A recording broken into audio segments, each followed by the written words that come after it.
Lagi kitang naiisip, maging sa aking panaginip.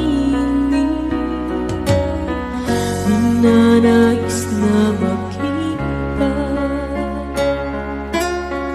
at makausap kahit saglit. Umaasa na palagi yakap at kapiling kita.